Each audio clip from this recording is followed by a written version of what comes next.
Bernie Sanders is a different kind of politician. He's the longest-serving independent in the history of the U.S. Congress, representing the small northeastern state of Vermont as both a congressman and now a senator since 1991. He's wildly popular in his home state, winning 71% of the votes in his last election. Sanders calls himself a democratic socialist. Not that kind of socialist, that kind. His aim is to make the United States more like Scandinavia. You know, the nations with the most generous social policies that have in turn made their societies the happiest, most prosperous, and arguably the most equal on Earth. But who is Bernie Sanders? Bernard Sanders was born in Brooklyn, New York in 1941. His father, Eli, a paint salesman, was a Jewish immigrant from Poland whose family was killed in the Holocaust. Dorothy, his mother, was born in New York City.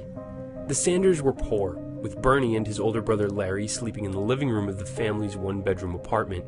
It was Larry who introduced him to political ideas. In elementary school, Bernie won a state championship in basketball and was captain of the track team in high school. After a year at Brooklyn College, he transferred to the University of Chicago, the school where President Obama would teach constitutional law years later. While earning his bachelor's degree there, Sanders became active in the civil rights movement. He was arrested for leading sit-in protests against segregated campus housing and participated in the 1963 March on Washington, where Martin Luther King Jr. gave his I Have a Dream speech. Thank God Almighty, we are free at last. After college, Sanders married his college sweetheart, Deborah Schilling, and moved to Vermont, working as a writer and carpenter. Bernie and Deborah divorced after 2 years of marriage without any children. His first and only biological child, a son, was born to Susan Campbell Mott in 1969. In the early 70s, Bernie began his political career, losing 2 races for governor and 2 for senator. He then served as director of the nonprofit American People's Historical Society, where he made a 30-minute documentary about American socialist leader and presidential candidate Eugene V. Debs. In 1981, Sanders won his first election, becoming the only independent mayor in America, leading the small city of Burlington, Vermont, with a population of around 40,000. The campaign energized thousands of new voters and set a record for voter turnout there. Among the accomplishments of his 8 successful years in office was the establishment of the first municipal housing land trust in the country for affordable housing, a project that became a model emulated throughout the world. Sanders allowed citizens to call him up in the middle of the night for any reason, and earned a reputation for being extraordinarily industrious. He balanced the budget, brought a minor league baseball team to the city, and won an important battle with a developer over the city's waterfront along beautiful Lake Champlain. The plan Sanders supported was implemented, and today there are miles of public beaches and bike paths, a boathouse, many parks, and a science center. Around the end of his time as mayor, he married Jane Driscoll, a former president of Burlington College. Bernie considers her 3 children from a previous marriage as his own. Today, Bernie and Jane have 7 grandchildren. In 1990, Sanders became the first independent elected to the U.S. House of Representatives in 40 years, but he was flat broke when he won the seat. In fact, he and Jane had to borrow some money from a friend to go on vacation in Mexico for a week after winning. During his 16-year tenure as Vermont's one and only congressman, he co-founded the Congressional Progressive Caucus. Not long after, Congress passed Sanders' first signed piece of legislation to create the National Program of Cancer Registries, what some have called the cancer weapon America needed most at the time. In 1993, Sanders voted against the Brady Bill that mandated federal background checks on gun purchases, although he currently supports a ban on semi-automatic weapons and wants to close gun show loopholes and create instant background checks for gun purchasers. After returning from a tour of factories in Mexico, Sanders explained his position against the North American Free Trade Agreement by saying, quote, "If NAFTA passes, corporate profits will soar because it will be even easier than now for American companies to flee to Mexico and hire workers there for starvation wages," end quote. In 1998, Sanders cautioned that investment and commercial banks should be kept separate, and voted against the repeal of parts of the Glass-Steagall Act. So, in a way, Bernie saw the economic trouble on the horizon that arrived a decade later. Sanders stood up to the major pharmaceutical companies by becoming the first member of Congress to take busloads of his constituents across the border to Canada to buy lower-cost prescription drugs, including a group of cancer patients who were able to purchase their medications for just 1/10 the price charged in the States. The following month, Sanders led an effort to fight IBM on their plan to cut older workers' pensions by as much as 50%. As a result, IBM agreed to a $320 million legal settlement with some 130,000 IBM workers and retirees. Sanders voted against the First Gulf War in 1991 and the invasion of Iraq in 2003, and predicted much of what ended up happening in that conflict. Who will govern Iraq when Saddam Hussein is removed? And what role will the U.S. play in an ensuing civil war that could develop in that country? Will moderate governments in the region who have large Islamic fundamentalist populations be overthrown and replaced by extremists? He also voted against the Patriot Act, the post-9/11 law that greatly expanded the powers of the NSA. In 2006, Sanders defeated Vermont's richest man and was elected as an independent to the U.S. Senate, receiving the support of several Democratic leaders, including then Senator Obama. Sanders quickly became one of the Senate's leading progressives. Ever the hard-working utilitarian, Bernie secured $3.2 billion to fund an energy efficiency and conservation grant program, $12.5 billion to expand federally qualified community health centers, which now serve 25 million Americans, $1.5 billion to help doctors and nurses working in underserved communities repay their student loans. He worked across the aisle with Republican Congressman Ron Paul to audit the Federal Reserve, revealing how the independent agency gave $16 trillion in near-zero interest loans to big banks and businesses after the 2008 economic collapse. And he helped double funding to help millions of low-income Americans heat their homes in winter. In 2010, he gave an 8.5-hour-long speech against the extension of the Bush tax cuts, which were the key reason, along with the Iraq War, for America's ballooning budget deficit. He is among the most outspoken senators on the issues of income inequality, climate change, and the desperate need for campaign finance reform. His approval rating in Vermont is 75%, making him one of the most, if not the most, popular elected officials in America. He currently holds 100% ratings from the following advocacy organizations: the ACLU, AFL-CIO, ARA, HRC, NAACP, NARL, and the SEIU. Sanders' presidential platform prioritizes the same positions he's fought for his entire career. Bernie is calling for free tuition at every public college and university in America, a $15 national minimum wage, a single-payer healthcare system, a $1 trillion jobs and infrastructure bill, comprehensive immigration reform, raising taxes on the wealthy and corporations, a carbon tax to address climate change, criminal justice reform to focus on rehabilitation, and, perhaps most importantly, restricting money's influence on politics by making all elections publicly financed. Bernie is relying on small donations from working Americans instead of the large donations and super PAC support that will power the campaigns of his rivals.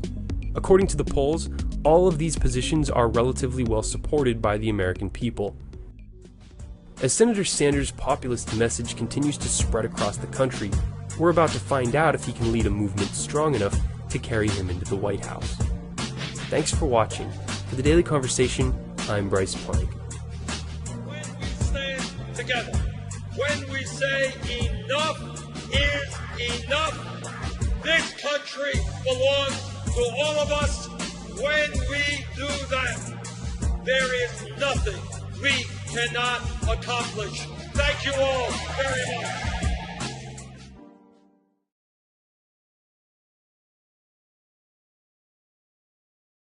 Instead of locking up our young people, maybe it's time we found jobs for them and education for them. That guy you just saw giving that rousing speech, that's 73-year-old Vermont Senator Bernie Sanders. He's running for the Democratic nomination for president, and even though he'd be our oldest ever commander-in-chief, it turns out a lot of his biggest supporters are young enough to be his grandkids. And that is really going to matter in 2016 when just as many of us millennials will finally be able to vote as baby boomers. So why does the senior citizen have such a crazy, passionate fan base among 18 to 35-year-olds? We asked some Bernie fans to find out, and it turns out this may be the biggest reason. That is why I, as president, will fight to make tuition in public colleges and universities free. I was lucky enough to not have to take on student loan debt in order to go to college, but a lot of my friends are now saddled with like 6 figures worth of debt, and anyone who got a postgraduate degree, they're paying that off for the rest of their life. And I think most of all, just to be able to not have a student debt that follows me forever really would be great. The young people we spoke to were also big fans of Bernie's BS-free delivery and his progressive stance on social issues. He represents, men, women, men of color, women of color, disabled people, and especially the LGBTQ plus communities. Making elections publicly funded, overturning Citizens United, breaking up the biggest banks, and those are just some of his policies that are the policies that we need. I've always really dug Bernie Sanders. I think he's kind of a goofy, but really speaks his mind and genuine person. He can't be bought. But the big question is, can he beat out Hillary Clinton for the Democratic nomination? Bernie sure thinks so. Would you be interested in being her vice president? Would she be interested in being my vice president? Mic drop. But seriously, Bernie's got good reason to be confident. Back in March, polls projected Hillary Clinton would grab 60.1% of the Democratic vote, with Bernie at just under 5%. Fast forward to September, and Bernie has surged to 24%, with Clinton tumbling to 42%. Not everyone votes in primaries. It's the passionate voters that vote in the primaries, and the Bernie supporters are full of passion. That they are. More than 100,000 people have shown up to Bernie's rallies in recent months. 100,000. I mean, those are Beyonce numbers, people. So while Sanders isn't a household name like Clinton or Bush or Trump, he's been at this whole politics thing for a long time. He's fought for racial equality in the 60s. He marched on Washington with Dr. King. He led a sit-in to get the University of Chicago dorms desegregated when he was a student there. He was in favor of same-sex marriage in the 70s. That's crazy. Bernie's big jump from activist to bona fide politician happened in 1981, around the time the very first millennials were born, when he was elected mayor of Burlington, Vermont. And he's been in Congress since 1991, fighting for causes like raising the minimum wage and exploring alternative energy. So yeah, Bernie might be a senior citizen with wild white hair, but his dream of achieving civil rights, leveling the economic playing field, and tackling climate change is shared by a whole lot of millennials. Frankly, I don't think his age has anything to do with it. I think that he's a very principled man, and I think where he stands on the issues is what excites our generation. Oh man, if Bernie Sanders were in this room right now, I mean, first of all, I'd give him a hug. Just because he seems like a pretty huggable guy.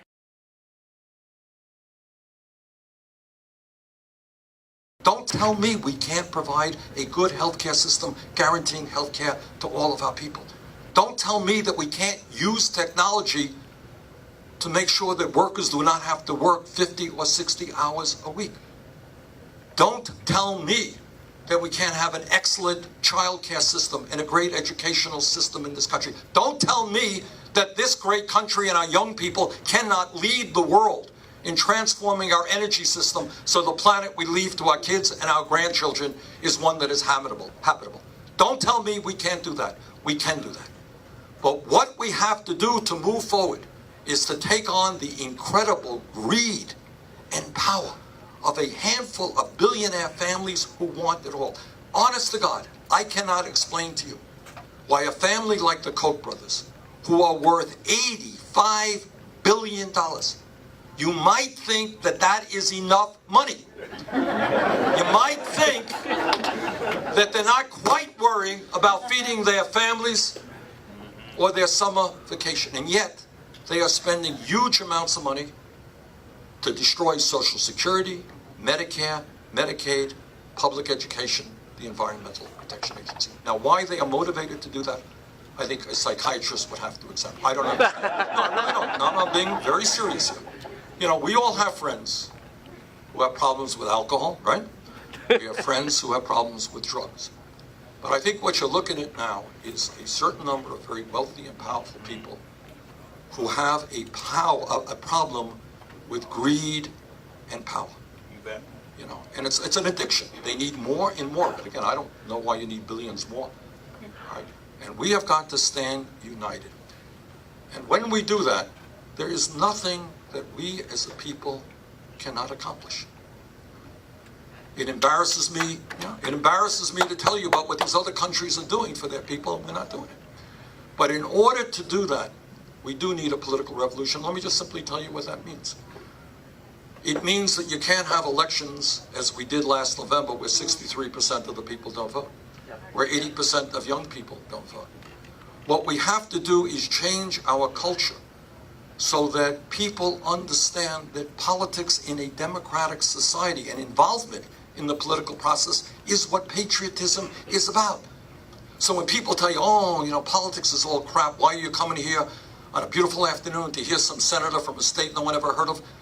You know, why are you coming here? And you tell them because you're concerned about the future of this country. You want to hear ideas. And anyone who tells you that politics is not important, you ask them why the Koch brothers are going to spend $1 billion on this election. So if it's important for people who want to destroy Social Security, Medicare, and Medicaid, and federal aid to education, it is important for working families. So what I'm asking you to do is to help me make a political revolution in which we build a strong mass movement. I don't mind when wealthy people and the billionaires come out against me. I kind of expect that. But I do get upset in hearing working people voting for candidates who are going to send their jobs abroad, who are going to take their kids off of health insurance, who are going to make it harder to send their kids to college.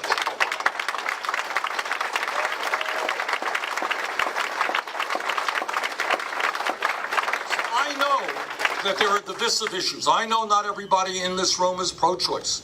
And there are probably divisions on guns, and there are divisions on gay marriage and all that stuff. I understand that.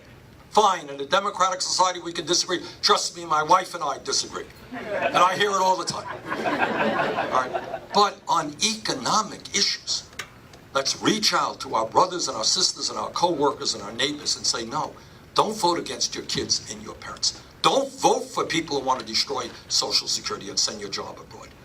If we do that, if we involve millions of people in this campaign, man, we can create a country the likes of which no one has ever seen. That's our mission, and I look forward to working with you to make that happen. Thank you very much. What does your Jewish heritage mean to you, and how does it inform your policy positions, if at all? Oh, good question. I'm proud to be Jewish. Not particularly religious. And what the lesson that I learned as a little kid is understanding in a very deep way what politics is about. A guy named Adolf Hitler won an election in 1932. He won an election. And 50 million people died as a result of that election in World War II, including 6 million Jews. So what I learned as a little kid is that politics is in fact very important.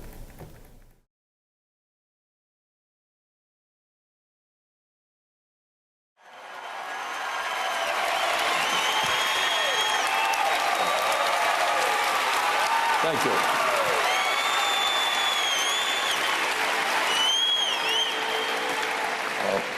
President Falwell and David, thank you very much for inviting my wife Jane and me to be with you this morning. We appreciate the invitation very much.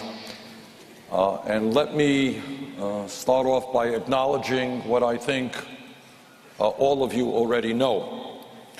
And that is the views that many here at Liberty University have, and I, on a number of important issues are very, very different. I believe in women's rights and the right of a woman to control her own body. I believe in gay rights and gay marriage. Those are my views, and it is no secret. But I came here today because I believe from the bottom of my heart that it is vitally important for those of us who hold different views to be able to engage in a civil discourse.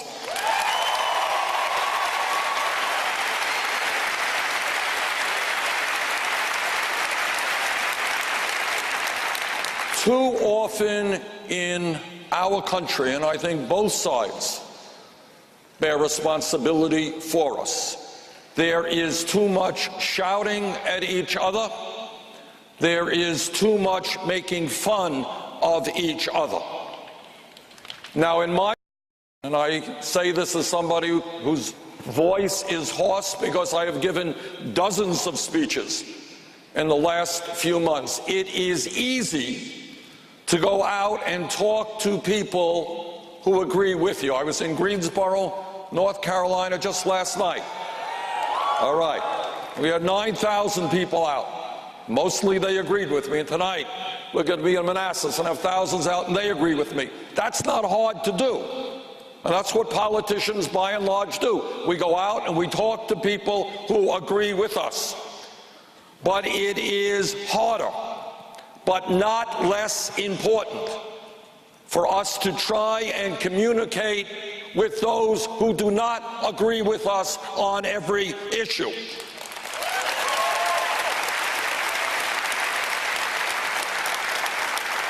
And it is important to see where, if possible, and I do believe it's possible, we can find common grounds.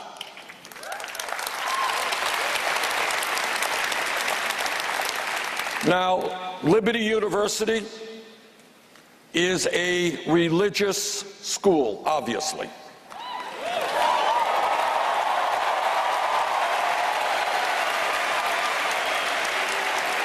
And all of you are proud of that.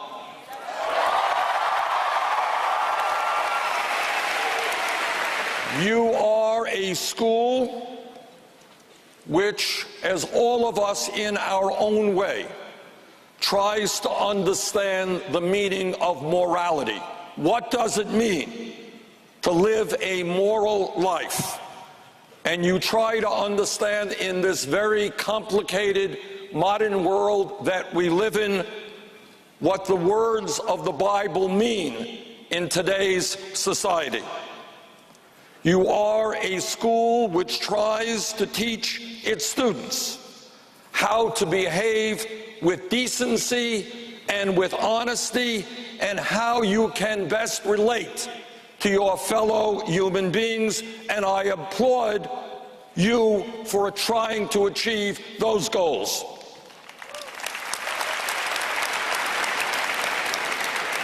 Let me take a moment, or a few moments, to tell you what motivates me in the work that I do as a public servant, as a senator from the state of Vermont. And let me tell you that it goes without saying, I am far from being a perfect human being.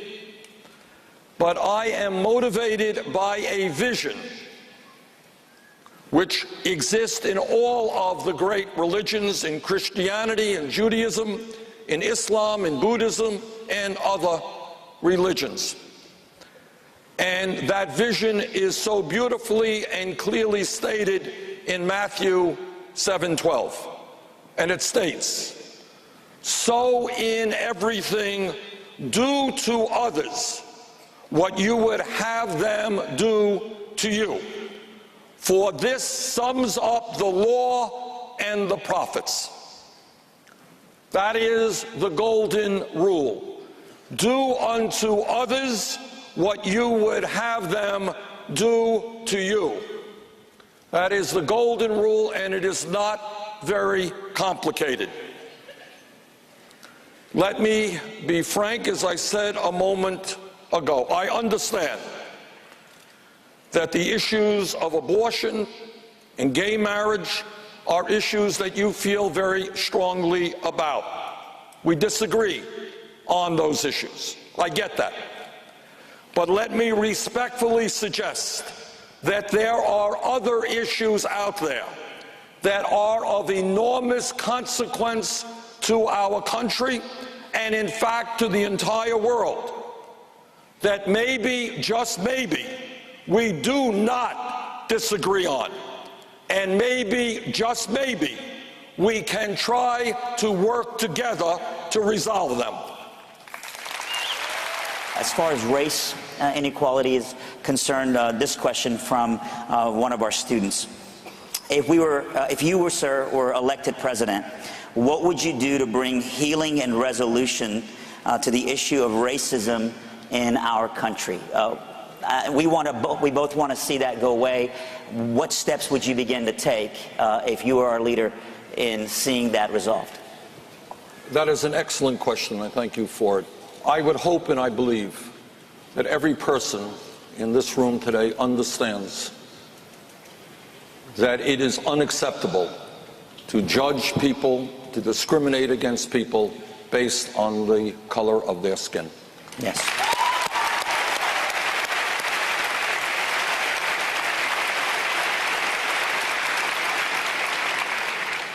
And I would also say that as a nation, the truth is that a nation which in many ways was created, and I'm sorry to have to say this, from way back on racist principles, that's a fact, we have come a long way as a nation. Now I know, my guess is that probably not everybody here is an admirer or a voter for Barack Obama.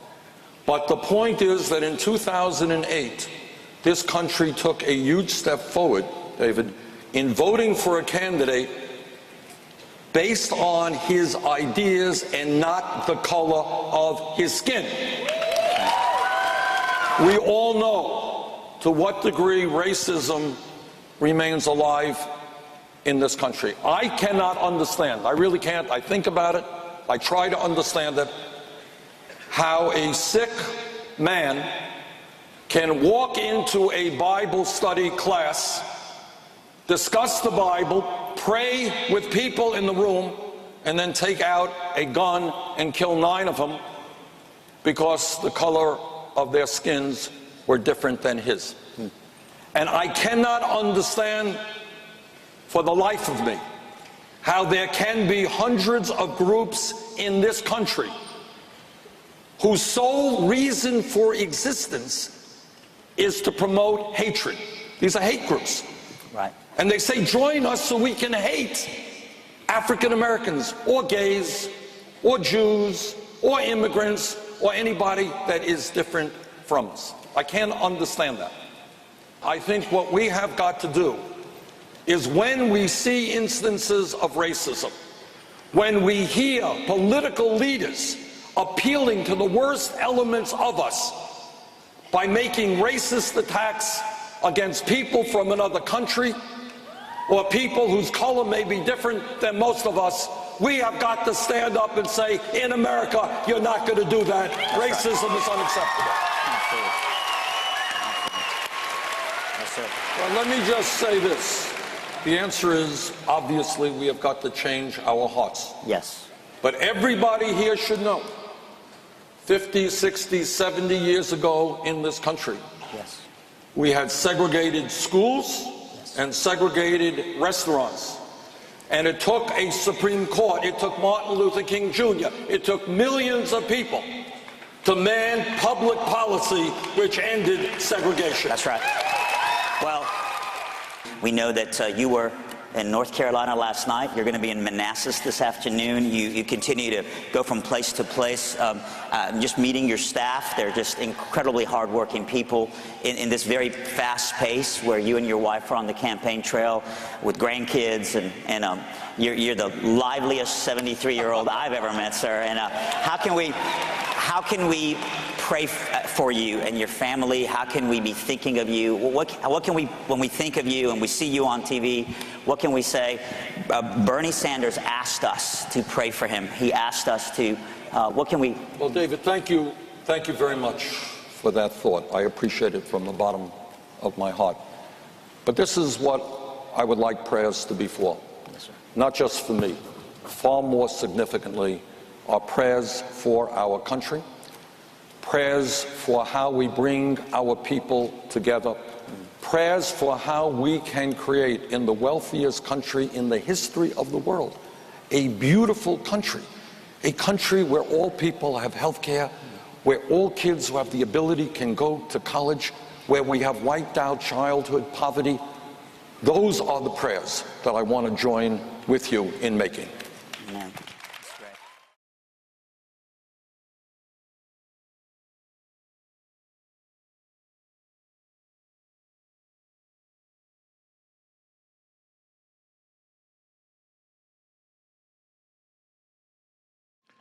I think my message to you all today is a pretty simple one, and that is our country faces some enormous problems, and these problems are not going to be solved if people turn away from political struggle, if people throw up their hands in despair and say, I don't want to get involved, it's all crap.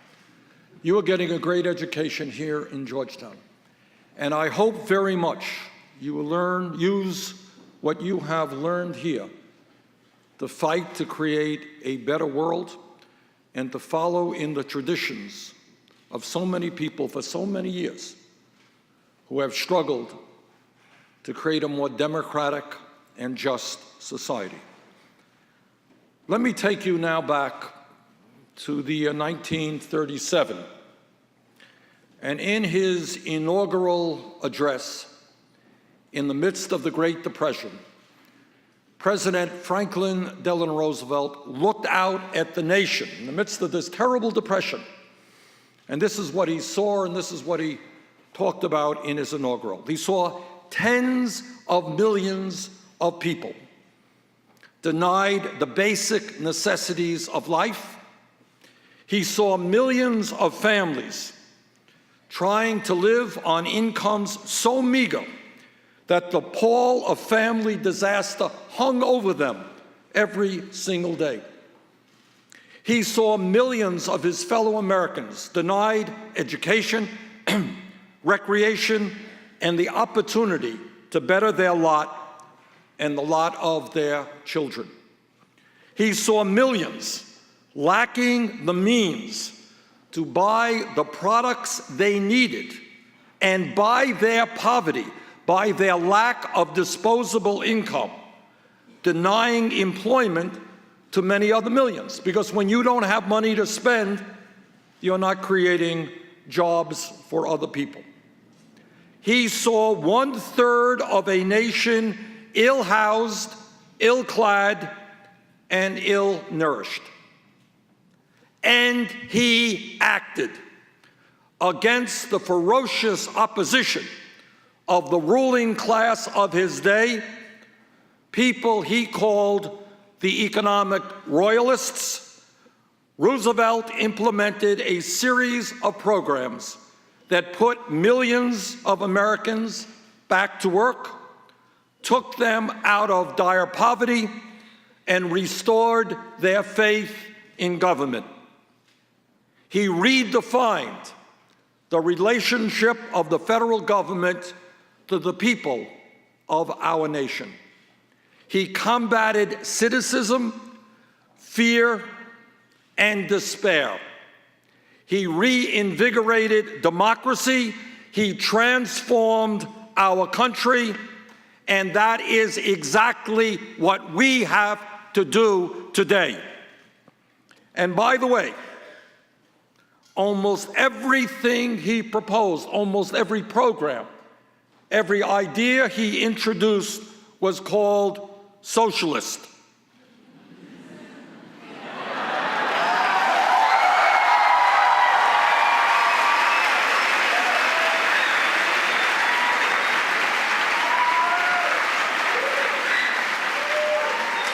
I thought I would mention that just in passing. Social Security, which all of you know transformed life for senior citizens in this country, was defined by his opponents as socialist. The concept of the minimum wage, that workers had to be paid at least a certain amount of money for their labor was seen as a radical intrusion into the marketplace and was described as socialist. Unemployment insurance, when you lose your job, you have something to fall back upon. Abolishing child labor, ending the fact that children of 8, 10, 12 years of age were working in factories or working in the fields. The 40-hour work week, collective bargaining, the rights of workers to engage in negotiations with a union, strong banking regulations, deposit insurance, and job programs that put millions of people to work were all described in one way or another as socialist. Yet, as you all know, all of these programs and many more have become the fabric of our nation and, in fact, the foundation of our middle class.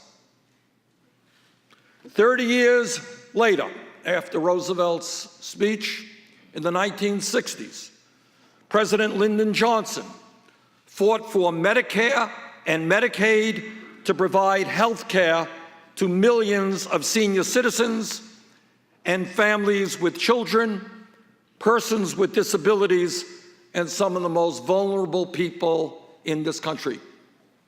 Today, Medicare does not seem to be such a terribly radical idea to say that when somebody gets old, they should have medical insurance, but when it was proposed, once again, we heard right-wing forces describe these programs as socialistic and a threat to the American way of life.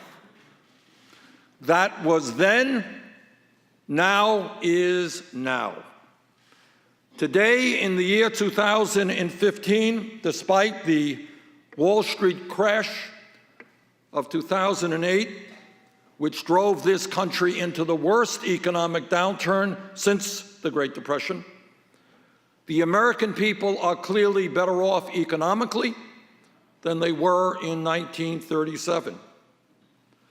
But here is a very hard truth that we must acknowledge, we must address, we must not sweep under the rug. And that is, despite a huge increase in technology, and I can remember back, I was mayor of the city of Burlington, Vermont. Anybody here from Vermont? Okay. And when I was mayor in the 1980s, a radical development took place. We got computers in City Hall. Okay? 1980s. Despite a huge increase in technology and worker productivity, meaning that almost every worker in America with that technology is producing a lot more than workers that came before. Despite major growth in our GDP and a huge increase in the global economy, tens of millions of American families continue today to lack the basic necessities of life, while millions more struggle every day to provide a minimal standard of living for their families. And I hope none of you will turn your back on that reality. And the truth is, and again, this is a truth we must put on the table. Yes, we are better off today economically than we were 7 years ago when Bush left office. But the other truth is that for the last 40 years under Republican leadership and Democratic leadership, the great middle class of our country has been in decline, and faith in our political system is now extremely low. New technology, increased worker productivity, people working longer hours for lower wages, faith in our political system now extremely low. In my state of Vermont and all over this country, it is absolutely not uncommon to see people working 2 jobs or 3 jobs to cobble together the income and the health care they and their families need. In fact, Americans work longer hours than do the people of any other industrialized country. But despite the fact that our people are working so hard, I go around the country and I see a lot of working people, and you can see the stress and exhaustion on their faces. They're working crazy hours. Husbands hardly see wives. People don't have the quality time for their kids because they're working so hard just to bring in the income to survive. And despite all of that, despite our people working so hard, 58% of all new income generated today is going to the top 1%.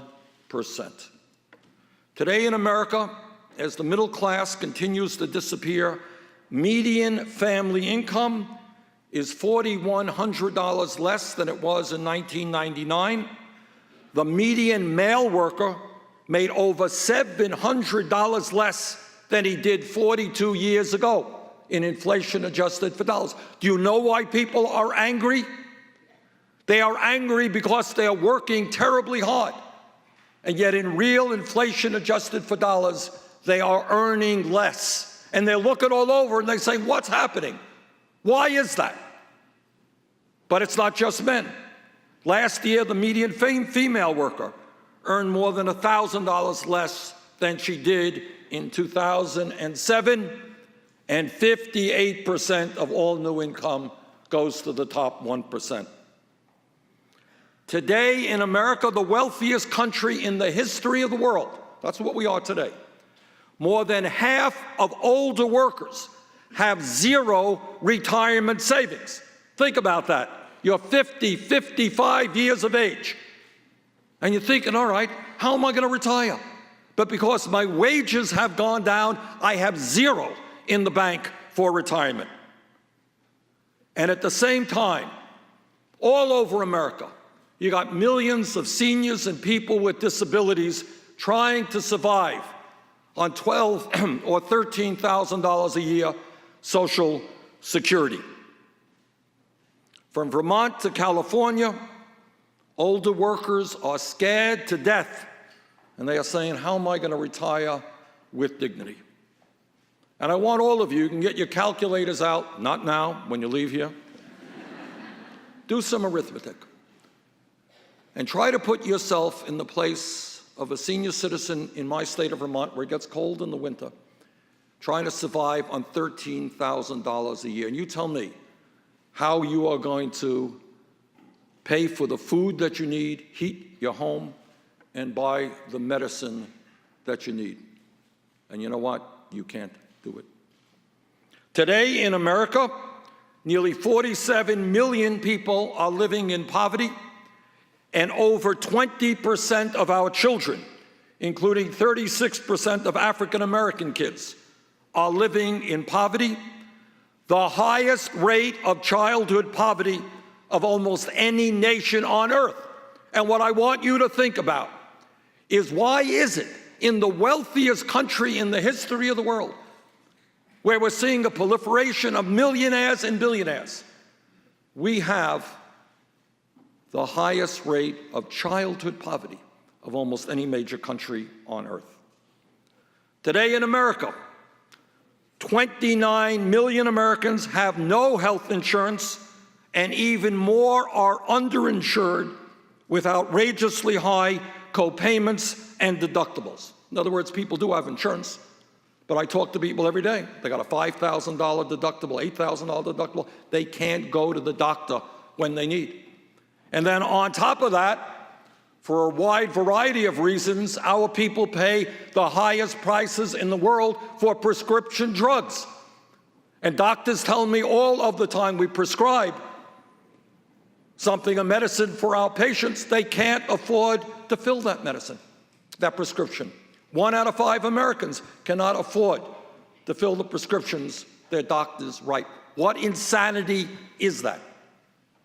Today in America, youth unemployment and underemployment is over 35%. For African American kids, it is over 50%. Meanwhile, we have more people in jail than any other country. China, communist authoritarian country, 4 times our size, we have more people in jail than China, and countless lives are being destroyed as we spend $80 billion a year locking up our fellow Americans. The bottom line is that today in America, we not only have massive wealth and income inequality, but a power structure built around that inequality, which protects those who have the money.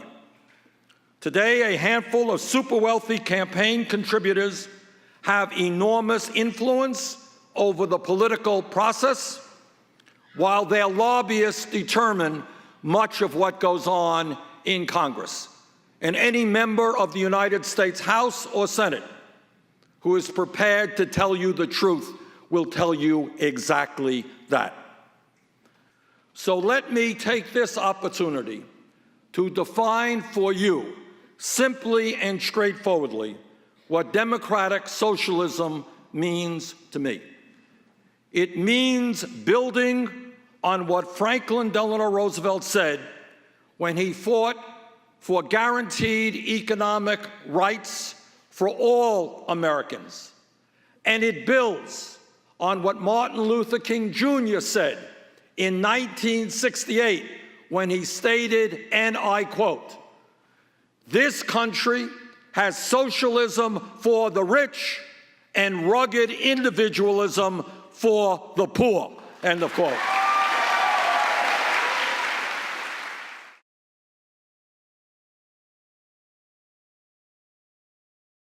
With the growing Islamophobia in this country, if you look at all the Republican candidates, in order to feed into their constituents, they're talking about Islamophobia and are constantly bashing Muslims in the media.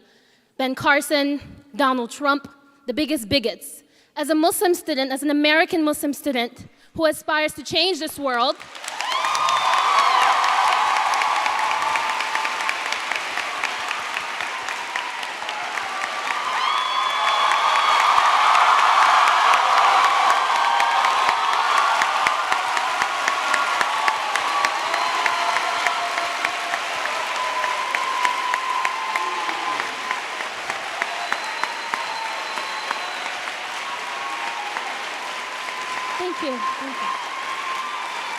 Thank you. As an American Muslim student who aspires to change the world, currently majoring in international conflict analysis and resolution major, and I hope to be a human rights attorney.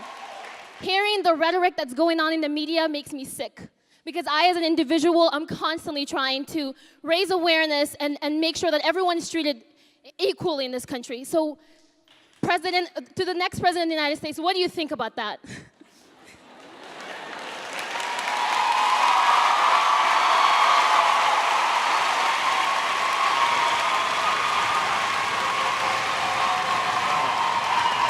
This is what I think.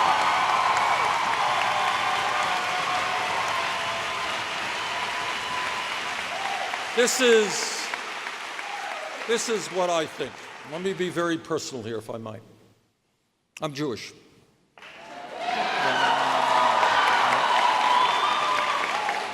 My father's family died in concentration camps.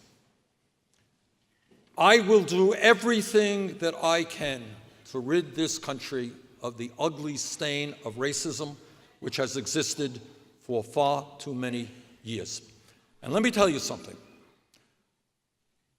What racism is about is many, many things. It is pent-up hatred that is lashing out at people in uncontrollable and stupid ways, but it is something very different than that. For many years in this country, you have had politicians, and I'm old enough to know this, who played black off against white.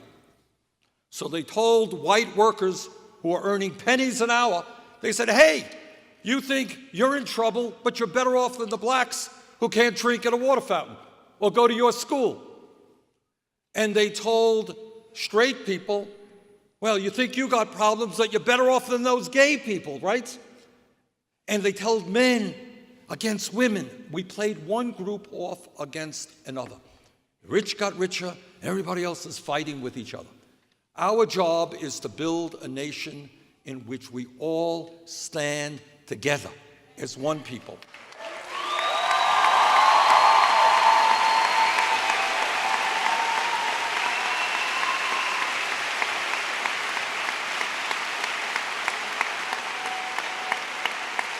And you are right. There is a lot of anger being generated and hatred being generated against Muslims in this country. That's absolutely correct. There is hatred being generated against immigrants in this country. And if we stand for anything, we have got to stand together and end all forms of racism, and I will lead that effort as President of the United States.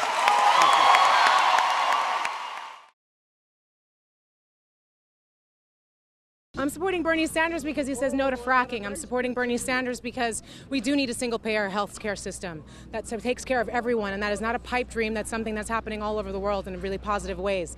We are a social democracy. That's our firefighters, that's our policemen, and it shouldn't be drawn a line. That's, a fireman will go into your house to take your hard drive out and save your cat, but if you break your leg, screw you. That doesn't make any sense. When you actually go and you travel around the world and you start recognizing that people can actually be sick, they can have a broken leg and not lose their job and lose their livelihoods and lose their homes over it. That's really important. Free college, universities, that's a really, really big deal. People shouldn't be thinking about that for the rest of their life. They're going to be having these deals, because I'm looking at people who are in their 40s, 50s, and 60s who are still paying off their student loans. That's crazy. How are we supposed to compete in the economy as it's moving forward? The world, we're being replaced by robots. We're not going to be globally competitive if we're not making sure people are getting the education that they need. What about the TV networks that say that Bernie Sanders can't get the support of communities of color? Well, that's obviously ridiculous, and that's obvious. But again, you got to really look at the fact that these companies and their parent companies are the ones who have, they're dependent on fossil fuel and pharmaceutical companies putting the commercials around them. They're dependent on, all of, this is about people making money and lobbyists. This is not about us. Let's try to get Bernie on. And the more opportunity he has to talk to the people and not get the facts obfuscated or misconstrued by the mass media that has been happening. The times that I watch him on these other shows and then watch them right after and start rolling their eyes like, well, did you hear? I'm like, no, that's not what he said. And because people are busy, they're taking advantage of the fact, this is something I understand because I'm an actor. So we're constantly trying to put out, this new movie's coming out, this new thing, whatever is coming out, will you come and watch it? And we're trying to razzle-dazzle you to pay attention in the midst of your busy lives. What's happening with the corporate media is they're abusing the fact that they know that you're busy with your lives, and so they're hoping that you miss the debate and that you miss all this stuff so that their summary is what you walk away with. And it's wrong. And it's yellow journalism, and you're misleading people, and you're going to have that on your hands. The Iraq war that they sold you, that's blood on your hands. This is the reality. You cannot be selling us someone who voted yes on it and take no responsibility. That is not okay. And so that's why I'm here and trying to do what I can, because it's not about making anyone feel better. It's like Louis Guzman was saying, if you just took away their brand names and you took away their faces and just listen to what they had to say, who would you vote for? It's very clear that is Bernie Sanders. It's very clear. So that's what we have to do, is keep giving people that information, because when I say people are voting against themselves, it's because I'm telling you are. Because I'm actually looking at this information and I'm watching people do it. So if you have real substantive reasons why you want to support your candidate, then great, bring that to the table. But that's not what I've been hearing. And people are starting to wake up to what our election process looks like. We are not a democracy, even though we keep trying to push that colonially all around the world. What we are is a republic.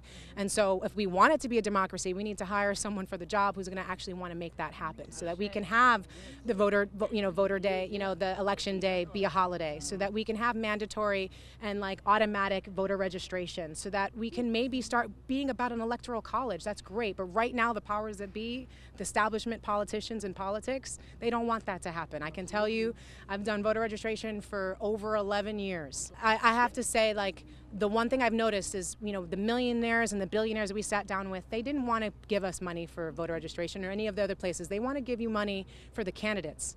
and they just want to give you money for the get out the vote. They want to know that the few amount of people that are voting that they can persuade one way or the other. Right. They don't want all you new young voters because they don't know, that's too risky. They don't know what you're going to do. I mean, in these primaries, more than 80% of the people are not voting. Yeah.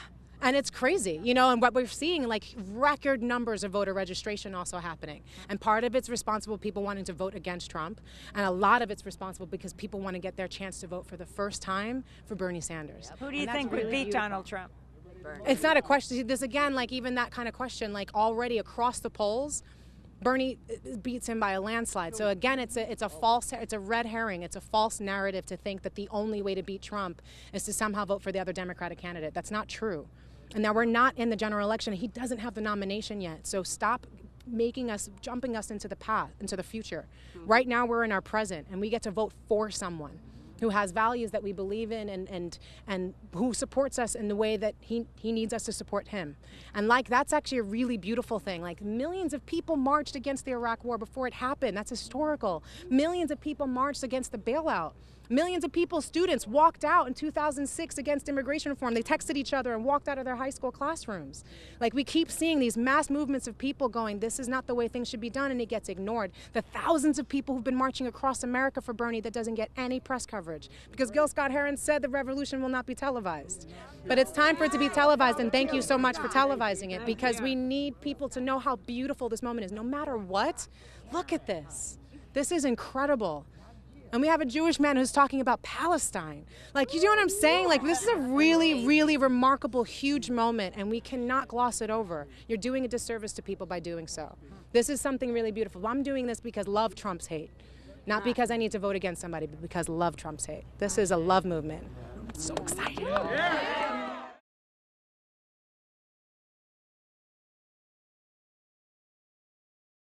All across this country, there is a significant alienation from the political process. People look to Washington and they throw their hands up and they say, what in God's name is going on there? Why aren't our senators and our congressmen paying attention to our needs? Why aren't we developing a rational foreign policy rather than talking again about getting involved in a quagmire in the Middle East, which could lead to perpetual warfare? So let me conclude just by saying this. The problems that we face as a nation are indeed very, very serious. I've talked on some. There's a lot we haven't even touched upon. But by and large, all of these problems were caused by bad human decisions. And if we come together, if we stand together, if we do not allow ourselves to be divided up by race, by whether we're gay or whether we're straight, whether we're born in America, we weren't born in America, whether we're a male or a female, if we stand together and if we focus on how we can create sane foreign policy, how we can rebuild the middle class, how we can combat climate change, how we can create a nation in which we end racism and homophobia. If we are prepared to do that, if you, as young people, are prepared to engage in the political process, I have no doubt that there is nothing that together we cannot accomplish. Thank you all very much.